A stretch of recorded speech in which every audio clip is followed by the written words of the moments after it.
This is the Backpage, where we talk about football, everything related to football, not just the scores from the weekend. So we're happy to have you on, and I'm sure Sam will show that as well. But yes, guys, today we actually have Justin Morrow, who actually plays for Toronto FC from the United States. And it's an honor to have you on. Justin, do you want to have any words to just introduce yourself as well? Yeah, I appreciate it. I don't get that much contact with folks over the pond, so I appreciate you guys having me on, helping spread our message about what's going on over here in North America and what we're doing in Major League Soccer to affect change, and then just get caught up on how things are going over here. So I'm excited. Thank you guys. Yeah. Before we get into like the deep conversation, we just want to ask one question. Is it football or soccer? I'm playing in Canada the past 7 years, and they call it football over here. But United States, they definitely call it soccer. So where I grew up, they call it soccer, but I like to call it football. Yeah. I guess we'll just stick to soccer. Yeah. No one have any I throw in a couple soccers today. Sorry, say that again? I said, excuse me if I let soccer slip a couple times today. Oh, don't worry. Oh, wow. All right, let's get into it. So, sorry, Shanks, go on. Yeah, just a little background in your personal life. You grew up and you were born in the United States. Cleveland, if I'm correct. Yep, correct.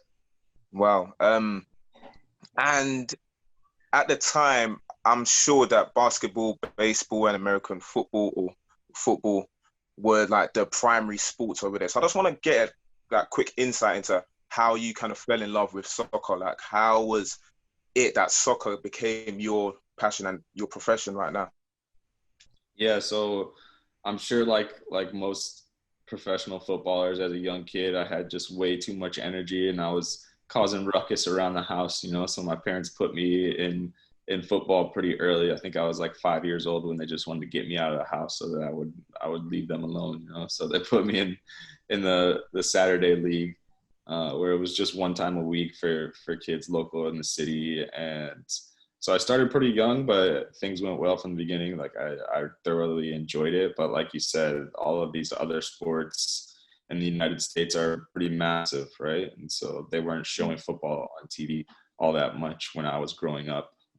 American football, basketball, baseball, hockey, of course, but not so much football. So naturally, I was attracted to all those other sports as well. I played all of the sports probably up until I was 10 years old, and then I started really getting into football more and more and becoming more serious about it. I just genuinely loved it. Like, it was my favorite of all the sports. I was also probably the best at it compared to all the sports. I'm a decent size. Like I'm for a fullback, I'm a normal size fullback.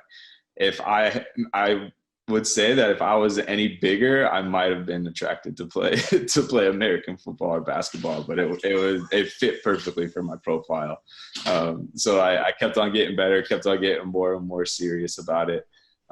Played in high school, which when I was in high school, our team was good, and it was serious competition. It's kind of moved away from that since then, but that led me to another level at university level. I did well at university level, and then I got drafted to Major League Soccer in 2010. And I've been with two teams. I was 4 years in San Jose Earthquakes, and now 7 years in Toronto FC. Wow.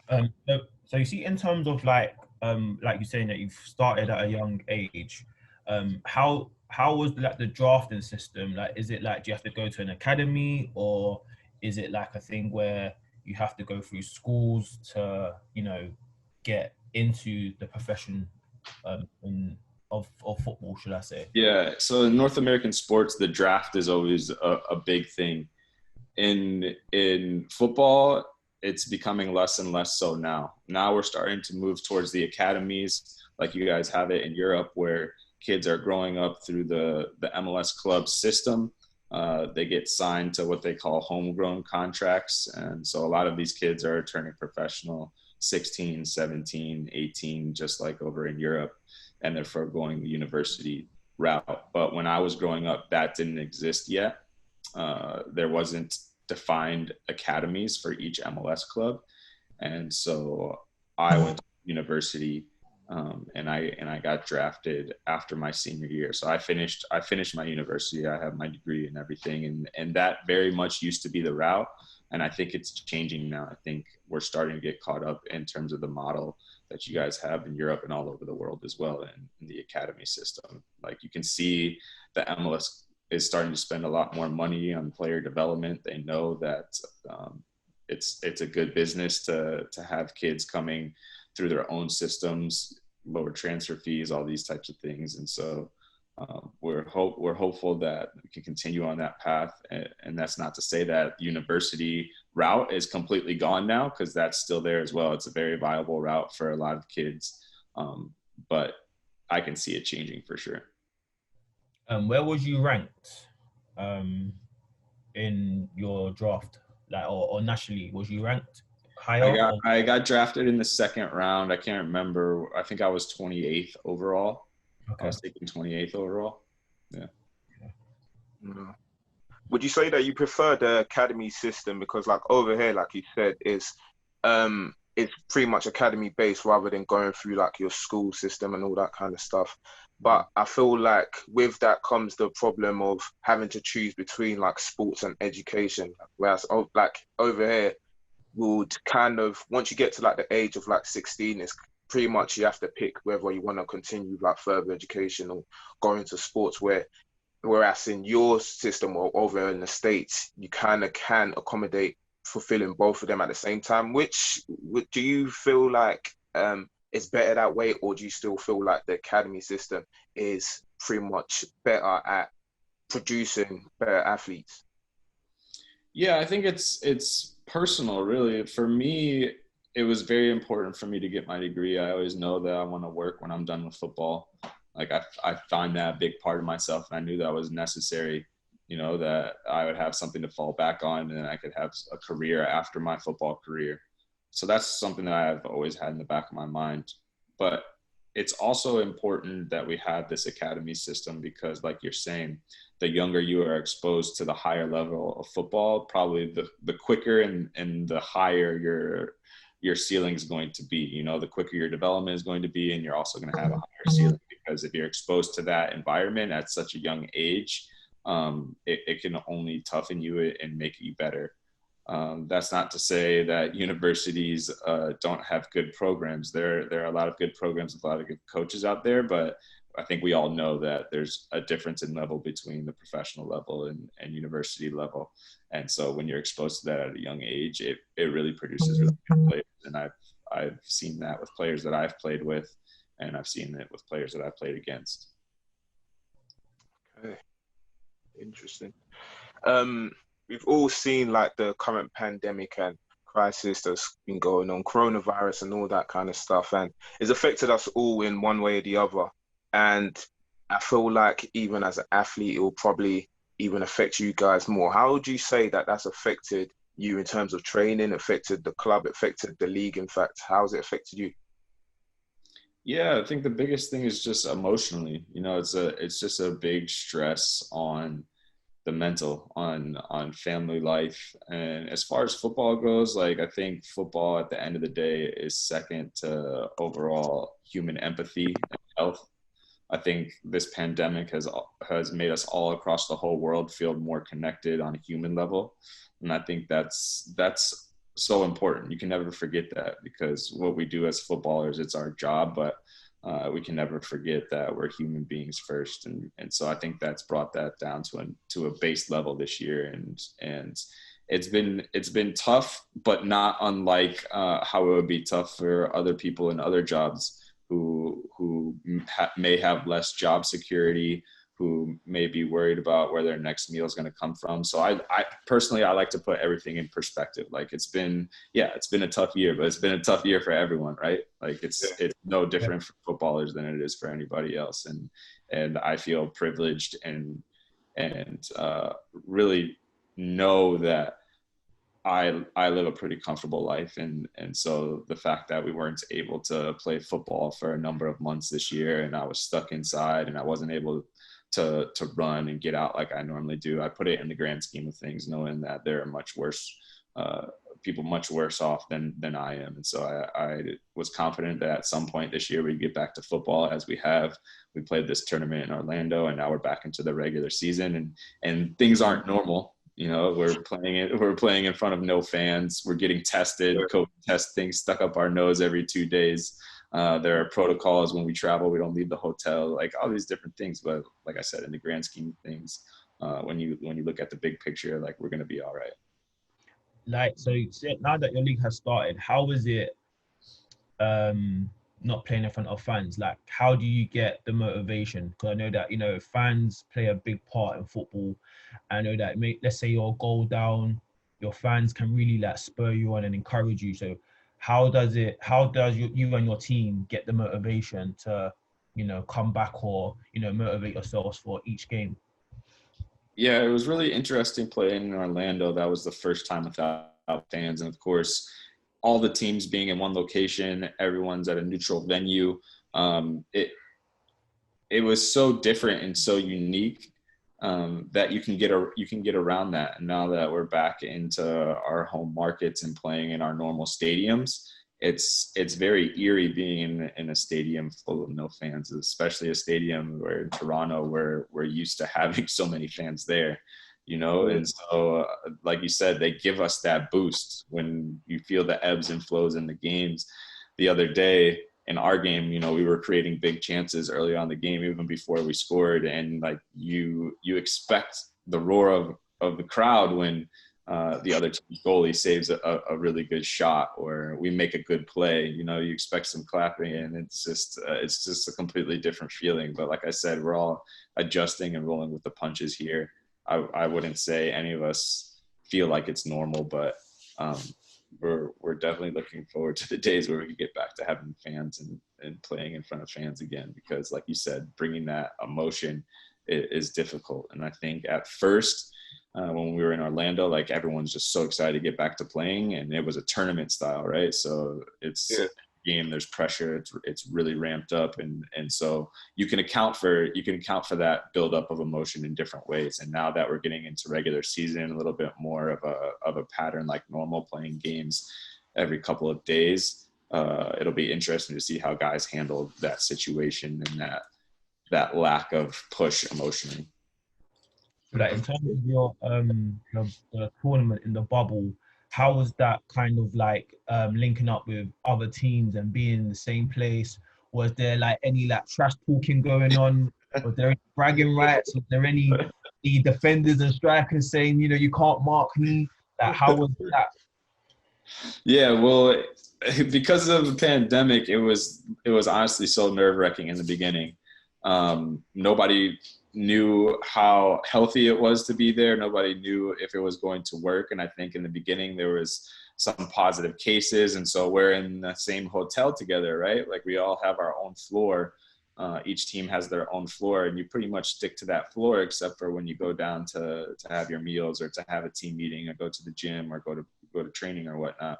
So when you're going down the elevators and you're walking in the lobby of the hotel, you're crossing paths with other teams. And that felt really uncomfortable, because when you're with your own team and you know your own team has tested negative, you feel good, right? You're like, all right, I'm not going to put myself out here. But then when you're crossing paths, you don't know what the other team's been doing, especially because in North America, the cities are so spread out, and in every city, every state's like a different world, right? And so some states are completely open, and people are going out to restaurants, and people are doing normal things. And somewhere like Toronto, where we were playing and where we were living, like, everything was still shut down here. And so we felt comfortable going down there, knowing that, okay, if we stick within ourselves, we'll be good. But then in the beginning, like, you're crossing paths with teams, and now it's just nerve-wracking and whatnot. So I think that was the strangest thing about the bubble in the beginning. But then I think we've all seen that it ended up working pretty smoothly after a couple of teams were removed from the tournament, coming in with positive cases, and everyone after that point tested negative, and everything seemed all right. So in that sense, it was very strange in the beginning. but I think it worked out in the end. How did in the bubble? How did you and your team keep occupied in terms of having fun? Did you lot play like any like computer games, FIFA, COD? You know? Yeah, the guys play a lot of FIFA. You know, of course, there's internet throughout the hotel, so guys are in their own rooms, connected through the internet, playing online with each other, playing video games. But there was also, like I said, each floor was dedicated to a specific team. So we had the whole floor, and in that floor we had lounges, and so guys would be playing cards. They'd be playing games. They had some arcade games in there for us. So it was an environment where it was completely football focused. You know, like it's just go out, train, go out, play your games, get your work done. But in the downtime, I think the guys were able to create that environment of camaraderie and, like you said, like relax a little bit as well. Okay. How was your touch like? Because I think you guys were on a break for about 3 months. So how was it coming back? Because I recently just played my first like competitive game after this whole kind of lockdown, and I was blowing. I was tired. Like it was For sure, it was for easy. sure. Well, when we came back, we were doing individual training, right? So after all those months of being off, we were literally like in quadrants on the field, and we couldn't leave that quadrant individually. So you're just like dribbling through cones, you're like running up and down, doing individual technical work that a lot of us hadn't done in a long time, you know. So it felt like we were kids again with the ball, just getting out there, and definitely puffing pretty hard at the end of those days. But it was just pure joy to get back on the pitch at first. Yeah. Wow.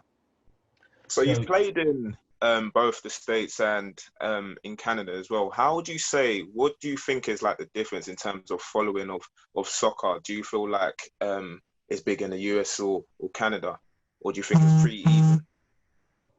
It's hard to say because we here in Toronto have such a big following, and the city here is a big metropolitan city. It's, I would say, in the top 5 in terms of population in North America. So like it's really big, really international. We get a lot of Italians, a lot of Portuguese, and like honestly, I'm not gonna single out any ethnicity or race out because we get everything. Like the city has everything, and so that definitely helps in terms of getting the support. And so in Toronto, like we have a big stadium, it's downtown.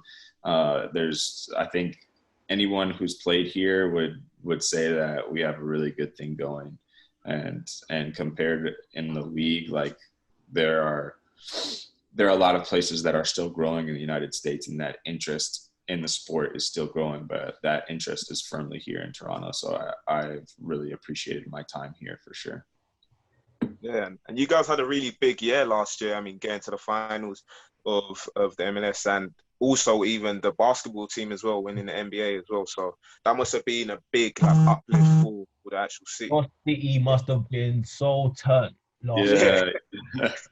It was really cool being a part of both sides of it. You know, in 2017 when we won and we saw how much the city was behind us, it was really cool to be behind the Raptors last year when they won as well, and seeing how much the city was behind them as well, and then being able to be a part of that, because every year that we've done well, every year that we've gone farther and farther in the playoffs, we have other professional athletes that come out to our matches as well, right? And they love the environment because it's so different than North American sports fans. You know, like just like in Europe, our fans are cheering and chanting the whole game, and they're a lot more rowdy than maybe at a hockey game. And so the other professional athletes that play in Toronto, they love that. They love to be a part of that too. So they come to our games, and of course we love to go to the basketball games when we can as well. So like the mutual support we have for each other is pretty cool, and to see how the city rose up to cheer them on.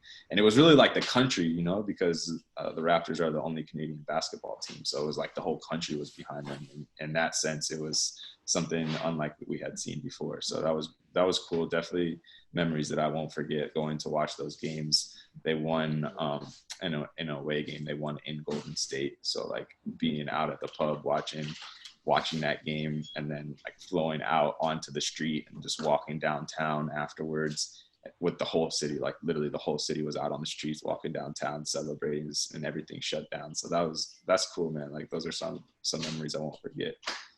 Is Draco a football fan? Yeah, he's a football fan. So does he like games and does he come to do what he does? You know, it's feel like he's got a different European club shirt on all the time. I've seen the latest. He was rocking a PSG shirt not too long ago. And like the reason why I asked that because when he was in the playoffs and he was doing his little antics, I want to know, does he have that same energy for football when it comes to the games? Does he you know, is he out here doing his antics on the Yeah, well, the Drake and the Raptors, he's like an official ambassador for the Raptors, you know? So like he's at the home games, he's at the away games, he's doing everything for them. So it's definitely at a different level for the Raptors, but I know that support and love for football is there as well. I get you. So like comparing like the MLS and comparing like, you know, English Premier League, what are the advantages and disadvantages that the MLS have compared to, you know, Europe? Well, MLS is still a growing league compared to what's mainly established in Europe. We all know that the Premier League is the biggest league in the whole world, and so I know that our commissioner and our leadership in Major League Soccer have said over many and many years that we want to be a top league like the Premier League one day, and I think that we can get there. I think you've seen that the interest in North America is there, that the interest from the fan side is growing, but the interest from the sponsorship and the money and the ownership side is growing at a high level. And you see what these franchises that have come into the league have done to elevate the league and not only quality, but also visibility. I think that's pretty cool and exciting. And we're getting new and exciting owners that are going to be able to translate the game overseas and across the world, unlike any time before in our league's history. So I think that part is really cool. One of the disadvantages here in North America is that we compete against so many other highly established sports that have been around for hundreds of years and that have such a firm root in our society. And so that's difficult, but also in terms of within the league, just the travel. Like in North America, it's so big, and so traveling in between these cities and these games like can get really, really gruesome. And so I think that at some point in the future, we will have so many teams that maybe the travel won't be as far. Like we won't have to travel to every single team every year, but right now that's definitely one of the hard things to get around. And definitely like for anyone that has come from outside of our league into our league, they will say that the travel is tough. I have two questions, like it's kind of like one part. Was you ever interested, or did you have any interest in coming to play in like Europe? And if so, how would your position, or how would your playing style how would it translate into the modern game in let's say if it was to go to like England, the Premier League, or you know, Germany? How would it translate? How would your game translate? Sorry. Yeah, I always felt very comfortable here in North America, and going to Europe was a challenge that was always far off in my mind. But as I seen the league growing here in North America and becoming an established player in this league, seeing players come from Europe and be a part of our league and talking to them, like I realized, okay, like here in North America, I can do really good things. My career can grow to a really good level, and I can get the best talent out of myself, which I think any footballer, really that's what they want to do. They just want to become the best version of themselves. And so I thought that I could do that in North America. I know from experience talking to a lot of guys that have played in Europe or in different places that they rate it very highly over here. And they say that there are a lot of advantages and a lot of cool things that maybe they don't have in Europe. And so I always took that advice and that feedback to heart, knowing that Europe is a whole different animal, right? And I appreciate the game. I watch so many European games, and so I'm always in tune with what's going on over there. And I think that for all of our young players growing up in North America. I think the goal is probably still to get to Europe, but North America football is becoming a much more viable option than it ever has been in the past. And so I think you're going to start to see more players want to stay here. And I think as time goes on, a lot of the European players are going to want to come over here to play in North America as well, because like I said, we're growing, and I do believe that we can get to that level that you're talking about. And me personally, my playing style, like I always thought of myself as like a cliche, a Gale cliche, somebody that has multiple weapons, you know, like I can get up and down the field very well. I'm an accurate passer. I'm pretty good in terms of tactics and position wise. So, and I have the same body type as Gale. So I always envision myself kind of like him. Yo, cliche. That's a need some fullback, you know, to be fair. Yeah. I always enjoyed watching him. So what team do you support? Do you have a team that you support in Europe? Yeah, I'm a Manchester United fan. Oh my God.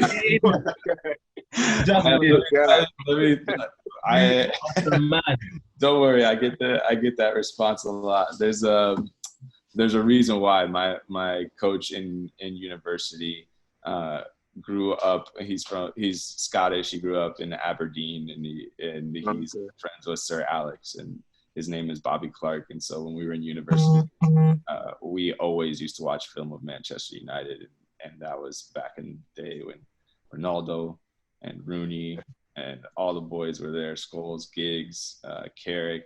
Like it was just a really exciting time to watch them, and so that's when I became a fan of them, and still are to this day. What do you think of our dire situation right now? Of the what situation? Our dire situation right now at Manchester United. It's tough to say, man. I think that we're on the edge of being a very good team. I think some of the pieces are there, but I think holistically they need a little bit of vision, a little bit of guidance to what exactly they want to be. I think because of the power of Manchester United as a brand, like they've been able to buy some really expensive players. And when you have a deep pocketbook like that, then you're going to get some really talented players. And the question always is, do they fit together, and do they embody what the spirit of Manchester United is about? And so, like I said, like they're close to being a top team. But when they put that vision there together from the leadership of the club about where they really want the club to go, what they want the team to play like, I think you're going to see, that's when I think you'll see them get back to what we all know Manchester United are. Quick question. Is Oli the man for the job? We've had this discussion so many times. I was just about to ask that. I was like, Oli's the man for the job, and how many pieces do you think United need? Because honestly, for me, I don't think Ole Gunnar Solskjaer is the man for this United job. I think he is out of his depth. Like, I like what he's brought in terms of like harmony, making players happy again. But as a manager as tactically, I don't think he's great. I think that he should become a number 2. I don't think he's a number 1. And I think the sooner he starts to realize that, the better. But Justin, what do you think of Ole Gunnar Solskjaer? like you said, I like that Ole like really embodies what Manchester United is about. Like we all know his history in the club. I think he's a great manager in terms of personalities and relationships and getting that emotion that we need to have the players display on the pitch. I think like for any coach there, they have to be a part of a long-term project and know that they're going to be successful. And a part of that project is knowing what the vision is for the club. So it goes back to what I said, like it doesn't actually all fall on his shoulders, because if he's coaching players that somebody else bought for the club and it doesn't fit into his playing style, then he's always at the mercy, just like every other coach. And I think he's done a good job to get us back in the conversation. I think there's a big step between United and City and Liverpool right now. But I think that if we go about it the right way with a long-term plan and vision, that we can get there eventually. So what do you think United is missing going into next season that maybe can bring them closer to challenging, or, because now we're in Champions League, we have to think about, depth and adding to our squad and not just keeping, because I personally believe we can't go into the league with the same front three that has just finished the season. Mm-hmm. So, yeah, how many pieces do you think we need? Jadon Sancho. I think it's going to take more than one piece. I think at least we're going to need 2 or 3 pieces, but it goes back to being the right pieces. Like I said, what do you want your team to play like? What tactically, how are we defined? How are we setting ourselves up to win games? And I think once that question is answered and we have a defined style of play, then I think for sure they can go about and getting the right guys, because they seem to be able to do that at Manchester United with their deep pocketbook. Mm-hmm. So just going back to something that you touched upon a little earlier, what do you think about there has been a rise in the amount of like North American exports to like European leagues. Just going off the top of my head, we've got Christian Pulisic at Chelsea, we've got Alphonso Davies at Bayern Munich, Tyler Adams at Leipzig. What do you think about that? Do you feel like that could kind of like disrupt the development of the MLS, or do you feel like it's just a natural progression? No, I think it's a good progression. First of all, it's always important that we have players that are playing in big leagues that grew up in North America, that are American, Canadian, to help the exposure of our game over here. As these guys do well over in Europe, then people start to take notice of them and look back at their countries and see where they come from and know that we create good footballers as well, and nobody can deny that with what Christian and Alphonso or David and Alphonso are doing right now. You have Tyler and Weston and Zach Steffen. Like there's a number of guys playing at a high level and big clubs over there. So that is always good for us as a country and as a developing league. And I don't think it hurts us, because it actually internally inspires a lot of young players to take the same path that these guys did. Christian, Gio, a lot of these guys started playing in North America at a young age, as are many young footballers starting their career right now.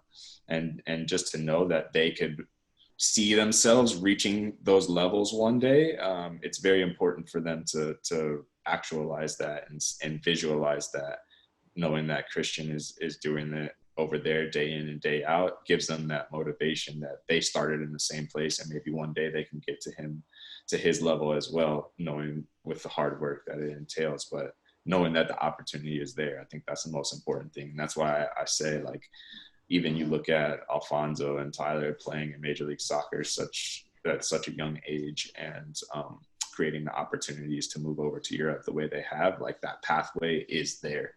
And so I think it helps us much more than it hurts us. A lot of players come to the MLS, from Europe at a later stage of their career. How do you feel about that? Yeah, in Toronto, I've had the joy of playing with a lot of players that have come from Europe. One being Jermaine Defoe, the very first year that I arrived here in Toronto, and I had a good relationship with Jermaine. I thought it was so much fun to play with a player of his caliber, and also to lean on the experience that he's had as a professional, being at the top level for so many years, seeing how he handles himself. I thought that was very cool, and I think it just adds to the profile of Major League Soccer.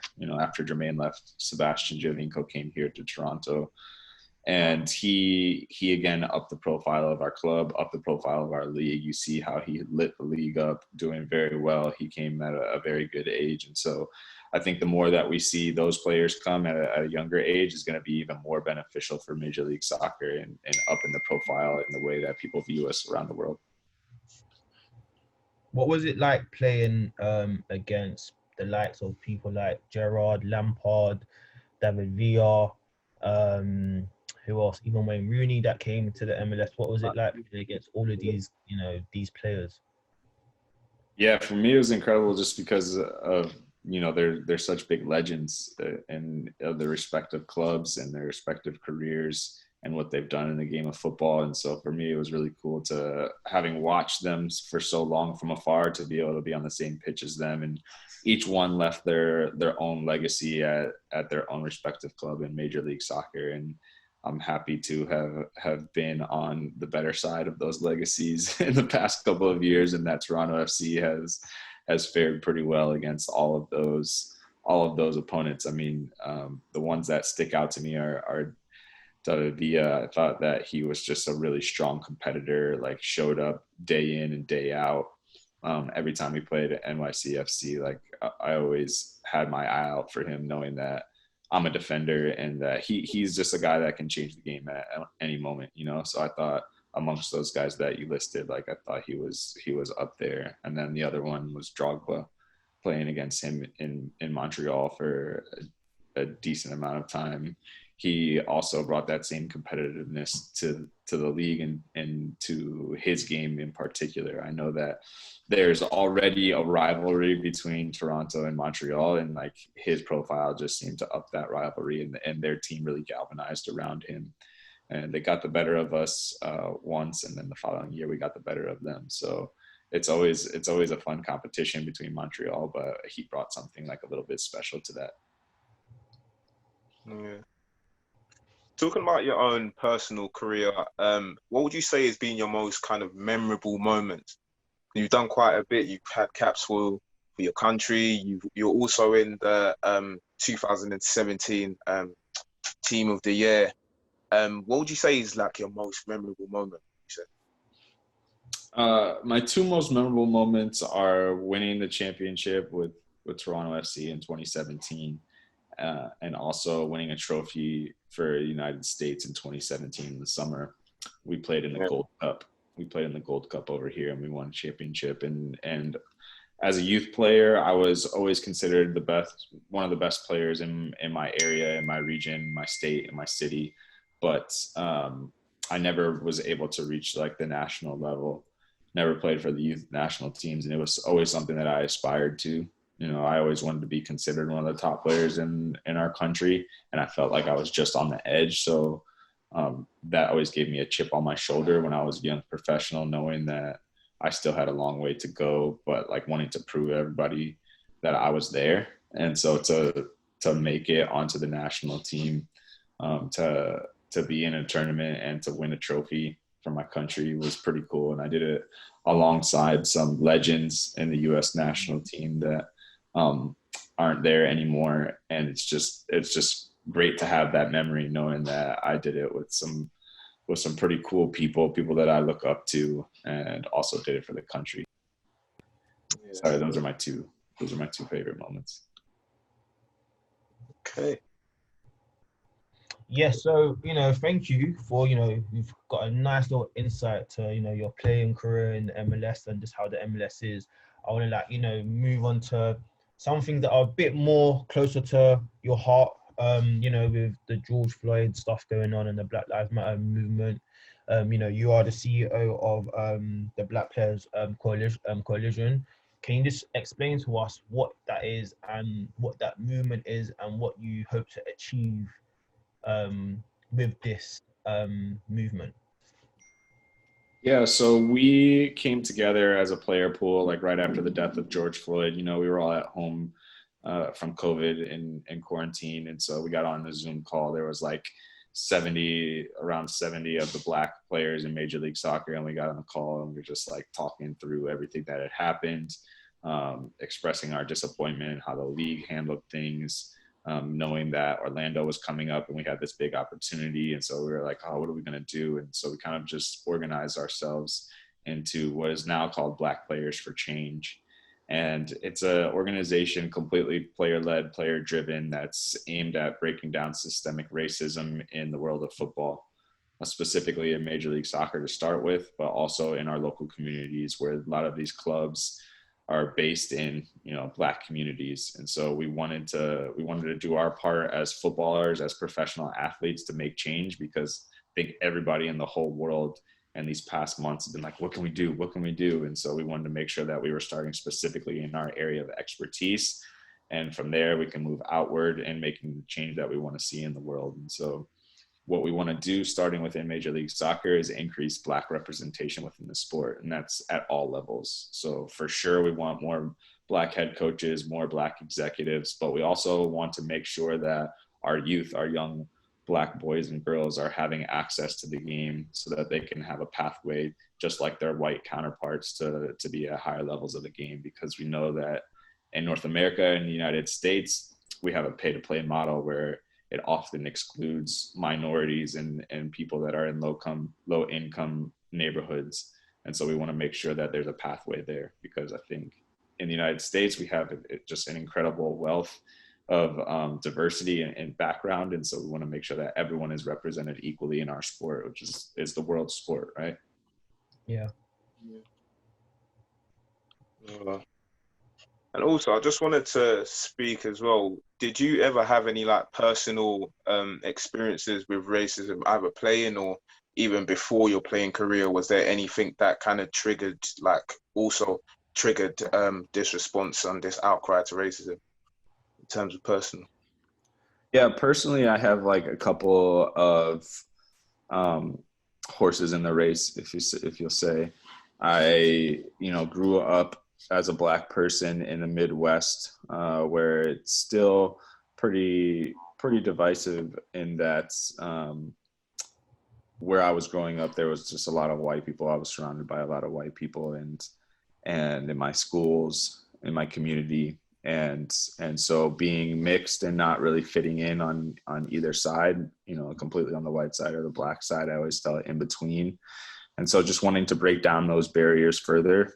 Also now I'm at a time in my life where I have a family, and my two daughters that I have are biracial. So I want to make sure that they're growing up in a world where we don't have to worry about Black people getting killed on the streets. I want them to grow up in a world where they know that they have the same opportunity to get a job as their white counterparts when they're being interviewed, where they don't see any ceilings for themselves. So we are working hard as an organization, and I'm working hard as a human being to make sure those things happen for the next generation.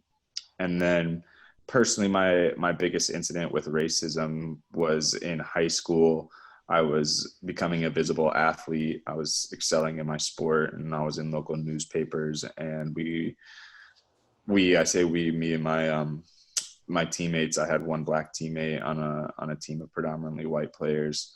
We were sent some racial hate mail. They sent it to the school. There was an individual that sent it to the school, and it was a death threat, and so that was taken pretty seriously. It was elevated to local police authorities and elevated even further past that. And I dealt with it pretty well at the time because I had a very good support system, but it just shouldn't be lost on anyone, the significance and the impact that can have on a young person that's still developing as a human being. And so I just want to make sure that these types of things, these types of incidents don't exist, because today in this world, I think I've heard the response from my peers, my Black peers, that when we're off the field, we're still Black, and we feel this all the time, and that shouldn't be the case in 2020. We definitely don't want that to be the case for our future generations. So that's what we're working towards, and those are kind of my personal stakes in the game. Talking about dealing with it as well, how would you say, because there's been a lot of debate about how players should go about dealing with, let's say, racial abuse whilst on the pitch. We've seen countless examples happen over this past year and previous years as well, with some players walking off the pitch, some players deciding not to play, some of them still playing. Do you feel as a player there is a right way to go about it, or you just have to kind of assess the situation at the time? No, for me, there shouldn't be any tolerance at all. Like if you hear something, whether it's from a player, if you hear something from the fans, there should be absolutely no tolerance for it. And we should be walking off the pitch and stopping the game and making sure that everyone knows, because at this day and age, we see it happening around the world. Still, we see it happening over there, and we don't want that to be the case moving forward. So we all have to use our voices and make a a greater effort to make sure that this is stomped out of football for sure, but our world. Is that something that you have spoken to the commissioner about, that if like there's any type of racism, if whether it be the fans or a player, that players will be walking off the pitch and you lot won't be getting fined? Is that something that the commissioner is cool with, or is that still a talking point? No, it's not a talking point. There's no concern there. Our football and Major League Soccer has a no tolerance policy, and so if any players are hearing that, then there's no hesitancy to walk off the pitch. Like I said, this is an issue that's near and dear to our hearts, and that should be at the forefront of everyone's conversations. So we are empowered by all the players that have walked off the pitches in Europe and across the world. We see that, we're not blind to that. I don't think it happens as often over here in North America, but that's where we're at right now. Yeah. And also I wanted to ask as well, because due to the whole George Floyd and outrage, there was a lot of corporations, companies just posting black squares, acting like they're in support for Black Lives Matter and the whole outrage and everything. And we've seen quite a few of them go quiet now. I just want to ask, is there, in terms of, have you guys received, do you feel like you received enough support or like backing by like companies, the league, by players? Yeah, so we feel completely supported. Like through our announcement, through our demonstration, through everything that we've been doing, we've received incredible feedback, interest, and support from society.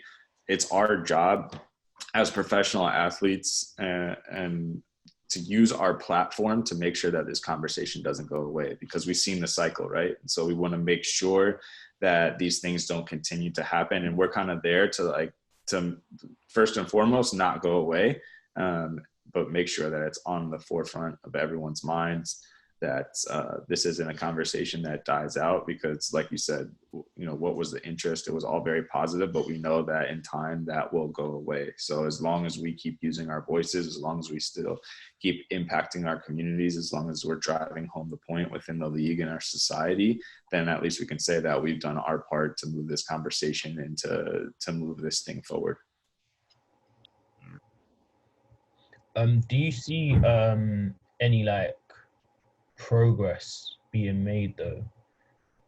How far do you think the progress has come with all of these, with what's going on? Yeah, I see the progress being made in the conversations that I've had. In these past months, I've had more difficult conversations than I've ever had in my entire life. And that's what it takes to move the needle, even just a little bit.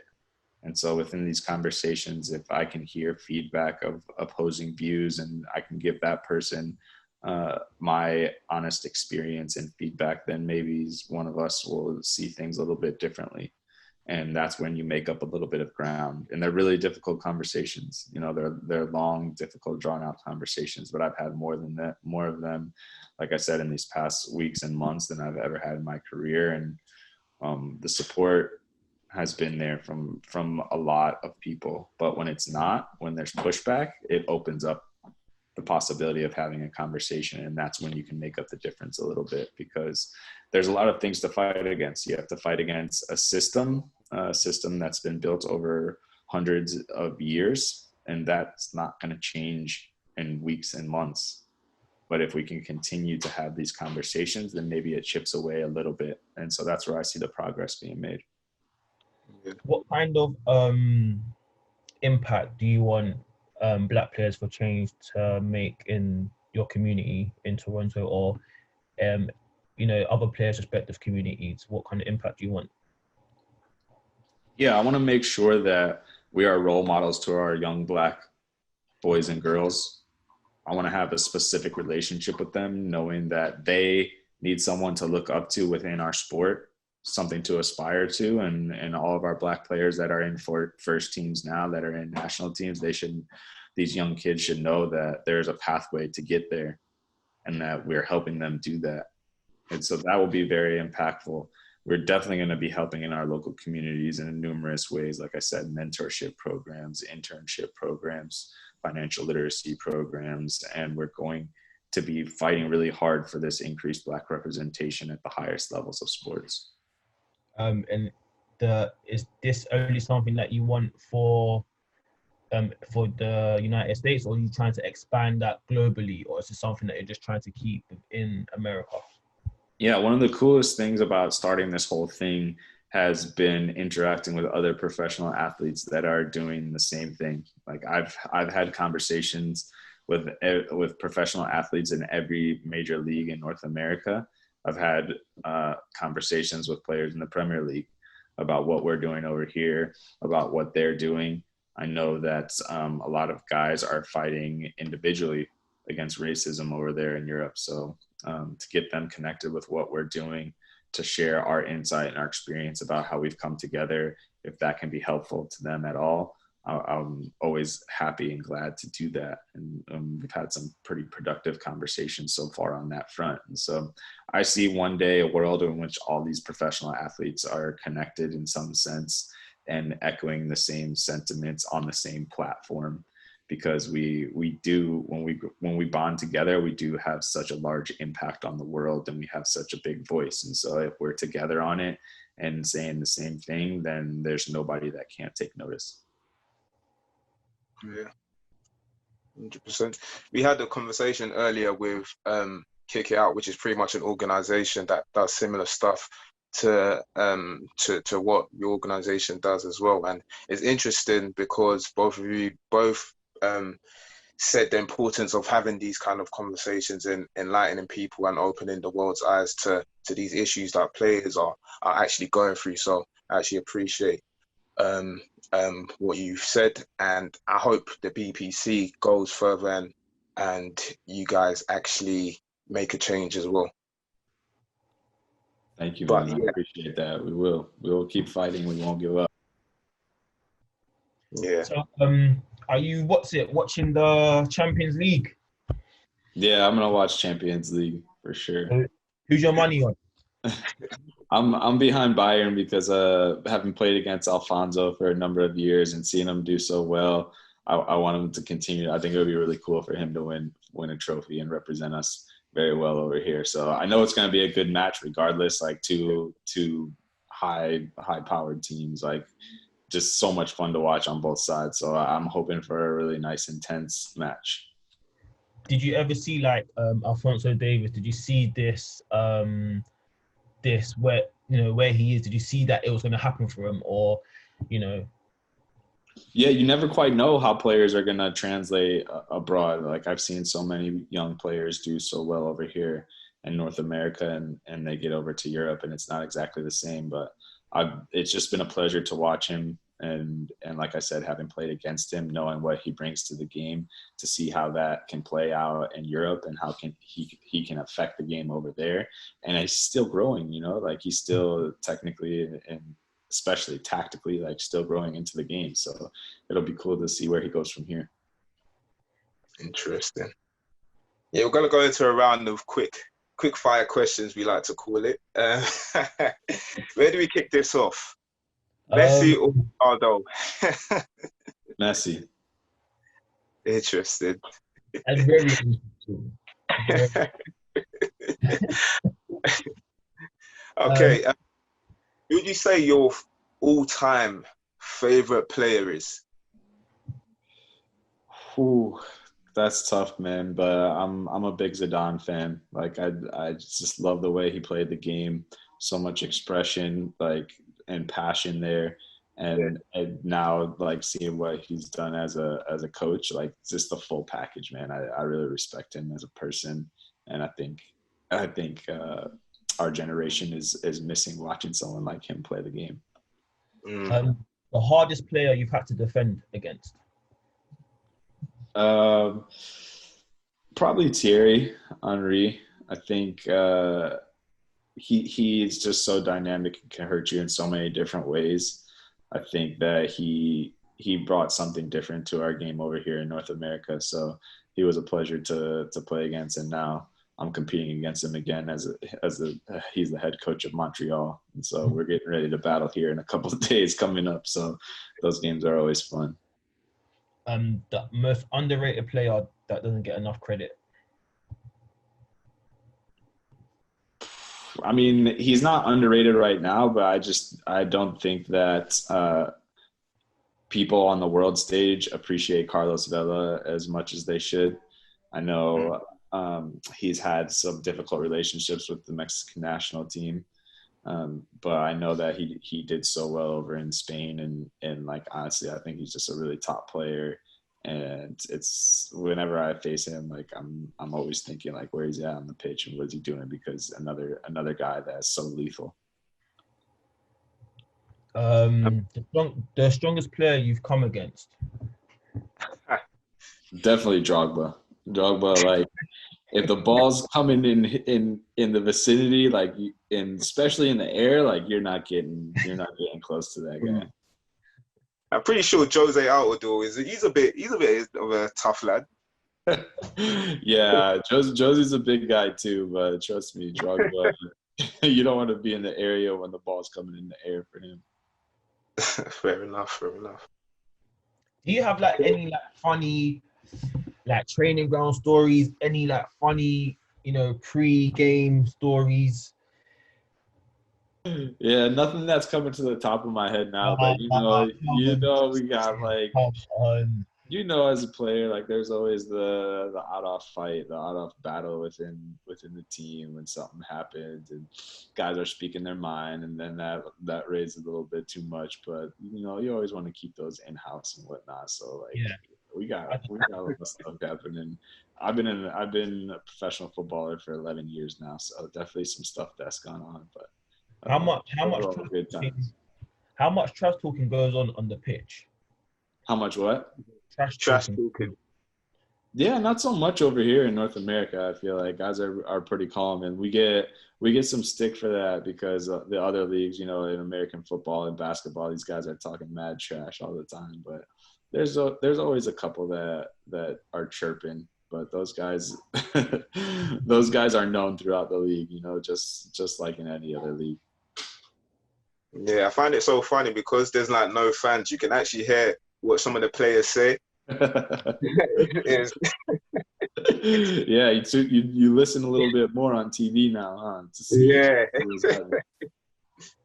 yeah. So after when you've ended your career, do you want to get into coaching? Is that something that you want to do, or do you want to do something completely different from football? No, I definitely want to stay in the world of football. I don't see myself as a coach. I think a lot of players transition into coaching because it's like an easy transition. But the best coaches that I've seen, like you can tell that they were going to be a coach before they retired. Like they just have that personality, they have that passion in them. They're teachers, right? And it's not easy to be a teacher. And so I think although a lot of players transition into that, I know myself that that's not my role within the game. But I do want to give back to the game in some capacity. And so I see myself maybe in a more administrative role, something behind the scenes. But this game has given me so much. It's gotten me to where I am today. Like everything that I have in this world, I can say that soccer's been a big involvement in me getting there. So I want to give back and make sure that the next generation has these opportunities and is experiencing the game the same way that I experienced it. How can we actually watch MLS? Because I actually want to get involved and to see how, see the games and stuff like that. So how can we actually watch it? Yeah, I don't know how they broadcast the games over there. Like over here, we have it on DAZN. I don't know if that's becoming a thing over there, but it's this app and website over here where they're showing a lot of the games. In the United States, our games are on ESPN, but I don't know how they broadcast it in Europe, so I'd have to find that out. Okay. Yeah, there was a little while they were showing a couple matches here and there, like on Sky Sports. I'm not sure if you've heard of that, but yeah, I'll definitely check out DAZN because I know they've been showing quite a lot of the big boxing fights and all that kind of stuff. So it's worth checking out. Okay. But, yeah, and I'll look back on that and I can let you guys know. Thanks a lot for coming on. We had a very insightful conversation. And I want to wish you the best for the rest of the season. Hope you guys actually lift the championship. And with BPC, we appreciate all of that you guys are doing over there as well. And more power to you guys. And thanks a lot for coming on. And just let All everyone, right, guys, I appreciate it. know where people can find you if you're on social media. Yeah, I'm on social media on Instagram and Twitter at Just Morrow. You can also search Black Players for Change. Our handles are BPC MLS. There you can find out everything that we're doing, stay up to date with our videos and our content, know that we're making an impact. And you can also search blackplayersforchange.org. Mm-hmm. Thank you very much. All right, guys. Thank you. I appreciate it. Thank you for using the platform. Thank you.